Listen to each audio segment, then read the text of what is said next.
球根のあれこれ。今回は東京の浅山さんに今人気の花付き球根についてレポートをお願いしたいと思います。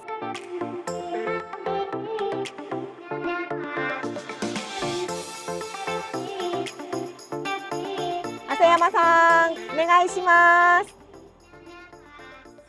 水野さん、こんにちは。浅山です。今日は人気の花付き球根のご紹介をしたいと思います。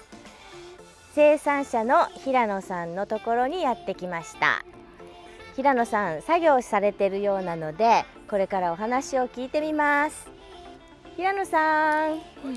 こんにちは。こんにちは。久しぶりですね。久しぶり。花付き球根と今呼ばれてますけど、それを始めたのはもうね、2010年ぐらいから。そうですね。もうだいぶ経ちますね。一番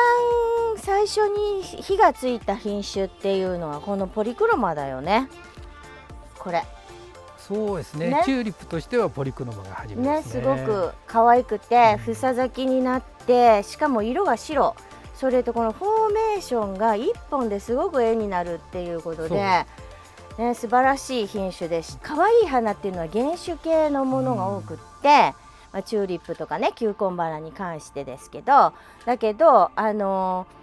そういうものは切り花にできないんだよね。そう、初めはね、土耕で土に植えてやってたから、とっても大変だったんですよね。だけど命が短くて、ムスカリなんかもそうだけど、切り花で出てって買ってももう本当に2、3日しか持たない。だからやっぱり可愛いお花は長く持ったらいいなっていうことで、その試行錯誤した結果、水耕栽培ということにたどり着き、球根が持っている特性を生かして今になっているわけですね。これはリトルビューティーという品種。これはすごく大きくなるんだよね、この花がね。そうですね。テタテートっていう品種の名前だけど、マイクロチューリップって言ったりしてます。そうですね。葉っぱもそれほど大きくならないので、すごく可愛いチューリップ。うちではですね、こうやって10本を一つの単位としてですね、カップに入れて、そう、こういう固めの質のいいカップに入れて出してます。で、ちょっとお水を入れるのかな。そう、少しね、根っこが乾かないようにお水を入れて、そうだからこれお水がいっぱい過ぎちゃうとまたダメなんだよね。そうですね。一晩ぐらいならね、大丈夫ですけどね。そうだから売るときはこの球根の半分ぐらいまでお水が来るように色が変わってますんで、この辺にいう感じでお客さんには言ったりします。小さい花ってやっぱりすごく切り花にするのに難しいじゃない。だけどこの球根がついてるっていうことで長持ちもするし、フォーメーションもいいしっていうことになると、やっぱり使いたい花屋さんとか消費者がたくさんいると思うんだけど、これをするためにはやっぱり促成栽培っていうことが必要で、それでその促成栽培のテクニックっていうのを皆さんにちょっと紹介してもらえるといいんだけど。そうですか。じゃあ簡単にかいつまんでお話しすると、皆さんがホームセンターでもし買ってこられたとしたら、そのまんま水耕栽培しても花は咲きません。やっぱり春の咲くっていう球根は寒さにあってから花が咲くので、私たちがちゃんとした冷蔵庫の中で適切な管理をして、温度とか二酸化炭素とかエチレンガスとかいろんなものを考慮しながら処理して、初めて綺麗な花が上がってきますので、皆さんも簡単にできると思わないでくださいね。そうだよね。だから冷蔵庫に、普通のね、家庭の冷蔵庫に入れてその温度処理をするとかっていうことはできないってことだよね。そうですね。だから温度も決まっているし、その期間、その温度でキープする期間も決まってて、それで初めてこの水耕栽培ができるってことなんだよね。そうですね。この水耕栽培に必要なものはトレーだよね。そうですね。トレーとあと水を溜めとくトレーね。じゃあトレー、2種類のトレーが必要。最初はオランダの方で水耕栽培をチューリップでやってるっていうのを聞いて、そのトレーを輸入してそれに植えて試したんですよね。だけどこれにした理由は？それはねやっぱりね球根の大きさとか、あと生育期間の関係で、それだととっても難しかったので、もう少し簡単に水の管理とかなんかも十分にできるように考えたところ、今のこのパターンが一番いいんじゃないかということで。そうだよね、ちょうどこの球根がスポッてはまるし、隣のところには壁があるから根と根が隣同士絡まらないっていうねことがあるので、これはもう本当に素晴らしい日本で手に入る資材ですね。自分でも冷蔵するって言ってたけど、でもそれもなんかちょっと難しいみたいなことを言ってたよね。そうですね、オランダから輸入で取ってるんですけども、やはり向こうでそのまんま冷蔵処理してもらった方が日本に暑い夏に入ってきて処理するよりも安心だということで、今はすべて向こうにお任せしてます。やっぱりね、オランダはその球根に対してはねすごい技術があるので、やっぱりオランダで冷蔵きちんとされたものがパーフェクトな花になるっていうことだよね。さっきから根が重要っていうことを言ってるけど、どのぐらい重要かっていうのをちょっと見せてもらえるという。そうですね、話すよりも見てもらった方がいいですもんね。すごい出てるね、こんな小さな球根が。このちっちゃい球根からこんなに長い根が出てるって、これはだからもう根が出てないから今起こったけど、こういうのも中にはあって、ちょっと物にならないのも出てきちゃうっていうのはもう仕方のないことだけど、こんだけ根が出てればもう花も十分に綺麗に咲いて、それなりに長持ちするっていうねことだね。あっちの方にも可愛いのがあるみたいなんで見せてもらっていいかしら。大丈夫ですよ。じゃあ行きましょう。はい、さっきのところはまだ出荷前の、咲いてないところだったんだけど、ここはなんかこう満開状態のすごい可愛い花畑になってるんだけど、なぜかしら。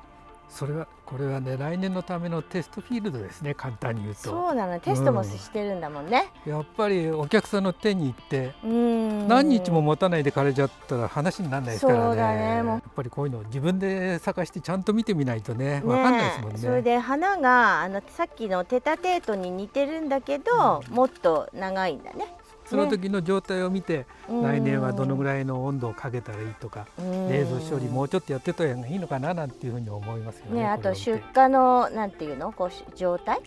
そのどのぐらいでし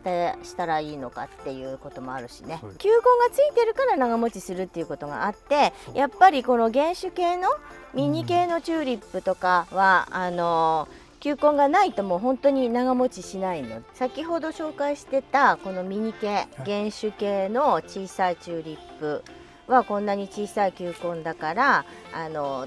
こうね1個ずつのトレーに入れて栽培できたんだけど、今オランダでも主流になっているこの水耕栽培、もっと大きな球根のチューリップに使ってますね。そうですね。どのぐらい球根が大きいのかな。これでも小さいサイズの球根ですね。そうだね、これもまだ小さい方のチューリップになるので、これだけだけど、でもこれだけ違うとさっきのトレーには入らないもんね。もう入らないですね。今オランダでたくさん使われているトレー、針のようなのが出ているトレーを使う。そしてこの横に穴が開いてて、ここから余計な水は外に流れ落ちるっていう形になってて、球根が水浸しにならないようになってますね。そう、これができる前はこういうのを使ってましたね。これだとここの部分にしかお水が入らなくて、根っこも球根もここに刺さるような感じですからね。非常に不安定であんまり良くなかったですね。これだと割とどんなサイズでもいけるのかな。これなら自分の好きなようにいくつでも刺せますからね。チューリップいろいろ紹介したけど、ムスカリもね、すごくこの水耕栽培には向いてる花で、球根がついてるとね、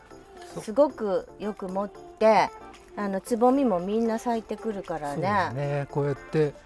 一つがあって、その次もこうやって上がってきてるから、長い間もう一つぐらい咲いたりする。球根の状態によってはね、ここから3本4本とかっていうのもありますからね。でオランダではね、結構これ切り花にしたものが束でね、売られてるんだけど、本当に短い命で、この球根付きを使えたら本当にどんなにいいかって思ってる人たちはいっぱいいると思う。そう、この花が終わった後に庭に植えてもらえれば、そうだね、この球根の一生が見れることありますからね。で植える時は花を切って葉っぱがついてないとね。そう、まだ葉っぱが元気なうちに花の部分を取ってもらって地面に植えてもらえれば、と来年また出る可能性がね、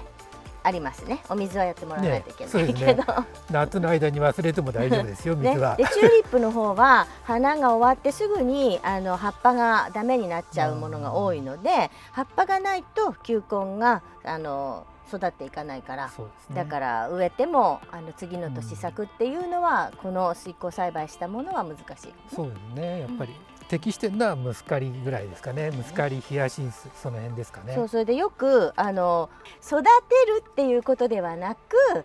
切り花と同じように鑑賞して楽しんでくださいっていうことです。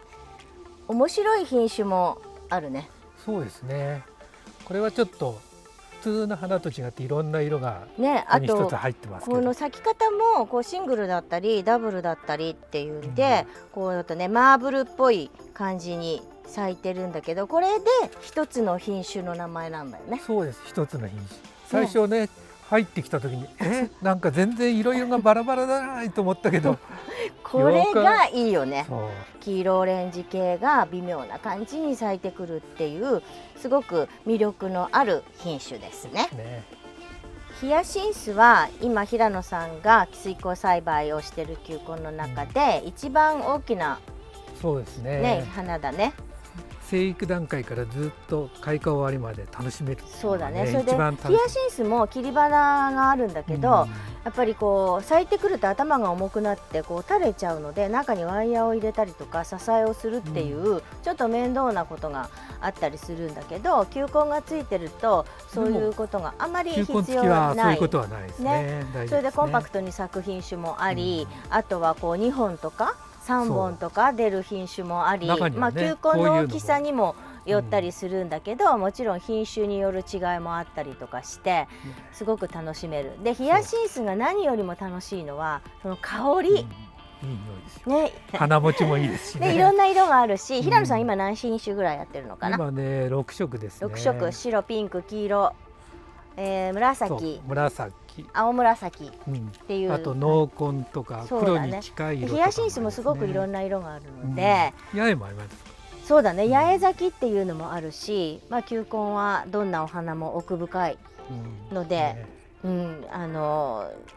まだ使ったことがない人はこのぜひ花付き球根楽しんでもらいたいよね。そうですよ。平野さん、今日はどうもありがとうございました。どういたしまして。植えるのが苦手な人、それから土を触るのが嫌な人、そういう方でも楽しんでもらえるので、花付き球